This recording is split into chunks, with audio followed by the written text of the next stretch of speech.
দেখো কবার শুরু হয়েছে রাত থেকে বৃষ্টি। মানে কি আর বলি, এত বৃষ্টি না আর ভালো লাগছে না। পুরো রাস্তাঘাট ভেজা, ঘর দুয়ার এদিকে ভেজা যাচ্ছে, তাই একটা অবস্থা। বন্ধুরা কেমন আছো? আশা করি সবাই সুস্থ আছো, ভালো আছো। আমার নতুন একটা ব্লগে সবাইকে স্বাগত। আজ মঙ্গলবার তোমাদের বললামই, আর এখন ঘড়ির কাঁটা বাজে হচ্ছে 10টা 48। অনেকটাই বেলা করে আজকের ব্লগটা শুরু করলাম। তো যাই হোক, চলো সঙ্গে থাকো, দেখতে থাকো আমার আজকের ব্লগটা। আশা করি তোমাদের আজকের ব্লগটাও ভালো লাগবে। আর কি বলতো, বৃষ্টির দিনে না ব্লগ করতে একদমই ভালো লাগে না। তোমাদের বলি, যেদিন যেদিন বৃষ্টি হয় যে সেদিন আমার না একদমই ব্লগ করতে ইচ্ছা করে না। তো কি আর করা যাবে বলো, ডেইলি কিছু না কিছু তো তোমাদের সঙ্গে অবশ্যই শেয়ার করতে হবে।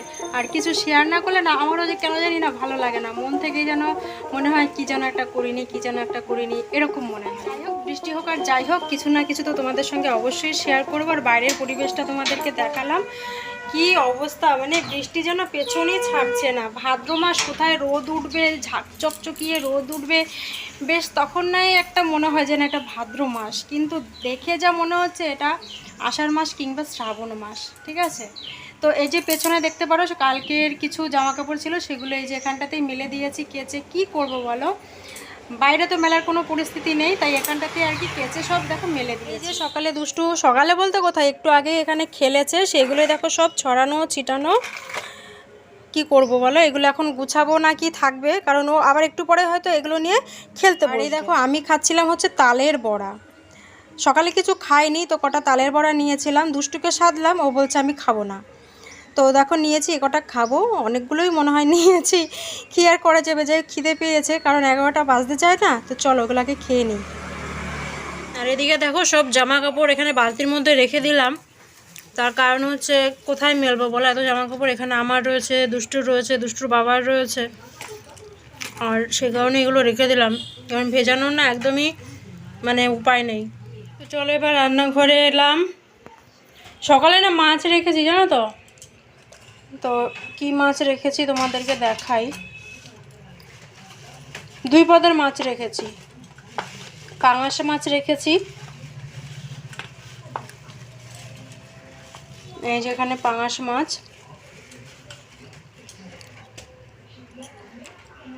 মাথাটা আমি বলছিলাম যে দিও না, মাথাটা একদমই খেতে ভালো লাগে না, মানে পাঙাশ মাছের মাথা। অন্যান্য সব মাছের মাথা ভালো লাগে, কিন্তু পাঙাশ মাছের মাথা একদমই ভালো লাগে না খেতে।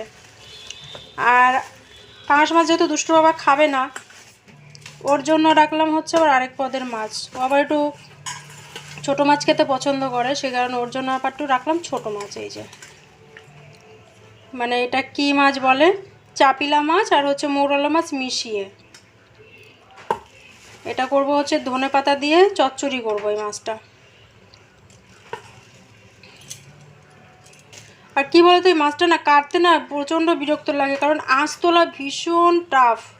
ছোট ছোট মাছ হলে কি হবে, দেখো মাছগুলো একদম ছোট্ট ছোট্ট, দেখো খুলেও গেছে। তো দেখা যাক, মাছটা ধুই।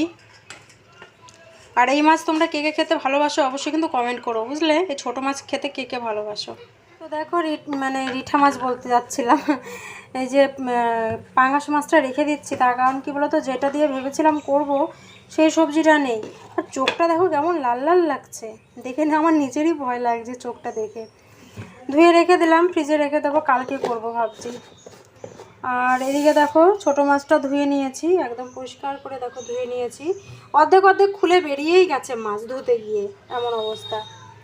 তো ছোটো মাছটা করব হচ্ছে কি বলে এটা, দেখো সব ভুলে যাচ্ছি, মূলো। একদম ছোট্ট ছোট্ট মূলো এনেছিল, তোমরা আগের ব্লগে দেখেছিলে। তো মূলোগুলো দেখো একদম এরকম ঝিরিঝিরি করে কেটে নিয়েছি, তার সঙ্গে নিয়েছি হচ্ছে আলু আর হচ্ছে পেঁয়াজ। আর গাছ থেকে তুলে নিয়ে আসলাম হচ্ছে এই দেখো ধনে পাতা, এটা আমাদের বাড়ির গাছের ধনে পাতা। তো এই ধনে পাতাটা খেতে না বেশ ভালো লাগে, সেই জন্য এই ধনে পাতাটাই আর কি নিলাম, নাহলে সবজিওয়ালার কাছ থেকে রাখতাম। তো চলো এটা করব, আর করব হচ্ছে উচ্ছে ভাজা, মানে করলা ভাজা। তো এই মাছটা আগে বসাই। আর মাছটা কি আর বলবো তোমাদের, দেখো অর্ধেকটা খুলেই গেছে, মানে 200 গ্রাম রেখেছি, হয়তো 150 গ্রাম হয়ে গেছে মাছটা। তো রান্না বসিয়ে দিয়েছে। প্রথমেই দেখো মাছগুলোতে নুন আর হলুদ মাখিয়ে নেব। আর কি বলি, মাছগুলো তো বললামই একদম অল্প হয়ে গেছে, আর একটু নিলে বোধহয় ভালো হতো, কারণ ধুতে গিয়ে এই মাছ অর্ধেকটাই চলে গেছে জলের সঙ্গে। আর যেহেতু একদম ছোট্ট ছোট্ট মাছ না, তো সেই কারণে এই মাছগুলো ভাবলাম যে ভালো করে আগে তেলে ভেজে নেব। তো কড়াইটা এরকম মনে হচ্ছে কারণ কাল রাতে কড়াইটার মধ্যে পটল ভেজেছিলাম, আর সেই কড়াইয়ের মধ্যেই তেল ছিল, তো আরও একটু তেল দিয়ে আর কি মাছটা ভেজে নিচ্ছি। আর আমার দুষ্টুও কিন্তু এই ছোটো মাছ খেতে খুব ভালোবাসে, ভাজার সঙ্গে সঙ্গে বলছে ওমা আমাকে কিন্তু দিও আগে। তো মাছটা ভাজা বসিয়েছি, আর ফ্রিজ থেকে নিয়ে আসলাম হচ্ছে করলা। তো দেখো 4টে করলা এনেছিল, কালকে একটা সেদ্ধ দিয়েছিলাম আর 3টে ছিল, সে কটায় আর কি কেটে নিলাম। তো করলাগুলো একটু হচ্ছে সেদ্ধ করে নেব, সেই জন্য দেখো জলের মধ্যে দিয়ে গ্যাসে বসিয়ে দিলাম, আর একটু নুন দিয়ে দিলাম যাতে তাড়াতাড়ি করে সেদ্ধ হয়ে যায়। আর ছোটো মাছের তরকারিটা রান্না করব, দেখো প্রথমে পেঁয়াজটা একটু হালকা করে তেলে ভেজে নিলাম, তার মধ্যে আলু আর হচ্ছে মূলো যে কেটে রেখেছিলাম সেটা দিয়ে দিলাম এখানে পরিমাণ মতো নুন, হলুদ আর লঙ্কার গুঁড়ো। আর কিন্তু এখানে কোনো মশলাই আমি দেব না। আর ছোটো মাছের চচ্চড়ি রান্না করতে গেলে আমি না আর কোনো মশলা দিই না, শুধু পেঁয়াজ দিয়েই করি। তো ভালো করে দেখো কষিয়ে নিচ্ছি, একটু ঢাকা দিয়ে দেবো, ঢাকা দিয়ে দিলে সবজিটা বেশ নরম হয়ে আসবে। তো হালকা করে ঢেকে দিয়েছিলাম, তারপরে দেখো ঢাকনাটা তুলে নিয়েছি, সবজিটা বেশ নরম হয়েছে। এরপর ভেজে রাখা মাছগুলো দিয়ে একটু নাড়িয়ে চাড়িয়ে নেব, আর কয়েকটা কাঁচা লঙ্কা দেবো, কারণ দুষ্টু যদি আবার খেতে না পারে ঝাল হলে, সেই জন্য একটু গোটা কাঁচা লঙ্কা দিয়ে দেবো। যেহেতু লঙ্কার গুঁড়োটা একটু কম দিয়েছি, কাঁচা লঙ্কাটা দেওয়ার পর একটুখানি জল দিয়ে তারপরে ঢাকা দিয়ে দেবো। ওইটুকু ঢাকা দিয়ে দিলেই তরকারিটা আমার রান্না হয়ে যাবে। আর নামানোর আগে দিয়ে দেবো হচ্ছে একটু ধনে পাতা। তো এইভাবে ছোটো মাছের চচ্চড়ি রান্না করে দেখবে, তোমাদেরও খেতে বেশ ভালো লাগবে। আর মূলো অনেকেই পছন্দ করে না, তো মূলোটা কি বলো তো, আমারও খুব ভালো লাগে খেতে, সেই জন্য ভাবলাম যে আজকে এইভাবেই রান্না করব। তো হয়ে গেছে তরকারিটা, তারপরে দেখো ধনে পাতাটা সবশেষে দিয়ে এবার নামিয়ে নেব। তো কেমন হয়েছে আমার আজকের এই ছোট্ট মাছের তরকারিটা, সেটা কিন্তু কমেন্ট করে অবশ্যই জানাবে। তো চলো, মাছটা হয়ে গেছে, এবার নামিয়ে নেব। নামিয়ে নিয়ে তারপর আবার যাব হচ্ছে এক জায়গায়, তো সেখানে আর কি খাওয়া দাওয়া করে তারপরে যাব। রান্না হয়ে গেছে, রান্নার পর যে বাসনগুলো লেগেছিল আর কি, সেই বাসনগুলো দেখো মেজে এখানে জল ঝরাতে দিয়েছি এই গামলাটার মধ্যে আর কি। তো জল ঝরলে তারপর একবার এই জায়গা মতন আর কি গুছিয়ে রাখবো। তো এখন আর সেটা সময় হবে না, বিকেলে করবো এই কাজটা। আর ভাত হয়ে গেছে, এদিকে দেখো খাবারটাও নিয়ে নিয়েছি, আর একসঙ্গে নিয়েছি দুষ্টুর আর আমার। এই যেখানে করলা ভাজা আর এই যে ছোটো মাছের চচ্চড়ি। তো চলো ভাতটা খেয়ে নিই, খেয়ে তারপরে কি বেরোবো। তো খেয়ে দিয়ে বেরিয়ে পড়লাম, কি তাড়াহুড়ো করে খেলাম, কারণ আবার বড় মেয়ের স্কুলে থেকে চলে আসার সময় হয়ে যাবে। আসুক। আর এই যে দুষ্টু, কোথায় আছিস? ঠিক আছে চল। তো টোটো করেই যাবো, দেখি সামনে যদি টোটো পাই, টোটোতে করেই যাবো। হ্যাঁ আসুক, ওটা যাবে না, ওটা এইদিকে আসছে।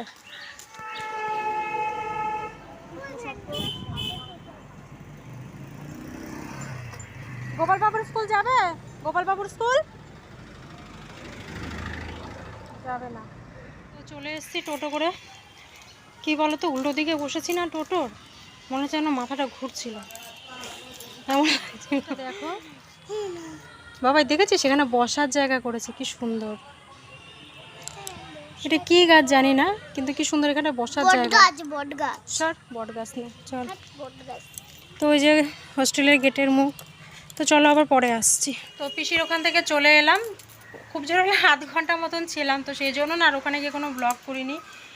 তো যাই হোক, পিসির ওখানে গিয়ে একটা জিনিস নিয়ে এসেছি, সেটা হলো এই দেখো কতগুলি জবা ফুলের ডাল। এখানে আছে কি বলে ওইটা, পঞ্চজবা আছে, কি চন্দন জবা, আরেকটা আছে সেটা হচ্ছে একটা কুড়ি আছে, কুড়িটা কই গেল, এই যে এটা হচ্ছে পিঙ্ক পিঙ্ক কালারের হয়, একদম ছোট্ট ছোট্ট জবাগুলো। এই যে আরও আছে একটা জিনিস দেখাচ্ছি দাঁড়া, এই যে টবে লাগালে এগুলো কি ভাল লাগে না বলো। তো টব থেকে দেখো তুলে নিয়ে এসে একদম শেকড় সমেত, তো বেশ ভাল লাগে। তো এগুলো লাগাবো, তবে এখন না, দুষ্টুকে এখন ঘুম পাড়বো, ঘুম পাড়িয়ে পরে আর কি এটা লাগাবো। তো এইটা তো অনেকের বাড়িতেই দেখি টবের মধ্যে, সত্যি খুব ভাল লাগে। তো বাজার থেকে কিনতে গেলে তো 50 টাকা 60 টাকা নিয়ে নেবে টব সমেত। তো সেই কারণে পিসির ওখানে যখন গেলাম টব থেকে, ওখানকার বাচ্চাদেরই বললাম যে একটু তুলে দে, তাই তুলে নিয়ে আসলাম। তো যাই হোক, চলো আজকের মতন ব্লগটা তাহলে এ পর্যন্তই। কেমন লাগলো কমেন্ট করে জানিও। আবারও তোমাদের সঙ্গে দেখা হচ্ছে অন্য কোনো নতুন ব্লগে। আর ততক্ষণের জন্য সবাই ভালো থেকো, সুস্থ থেকো। আর আমার চ্যানেলটা যদি সাবস্ক্রাইব করা না থাকে, ঝটাপট চ্যানেলটিকে সাবস্ক্রাইব করে দিও। তো চলো আজকের মতন তাহলে এই পর্যন্তই, সবাই ভালো থেকো। আবার তোমাদের সঙ্গে দেখা হচ্ছে নেক্সট ব্লগে।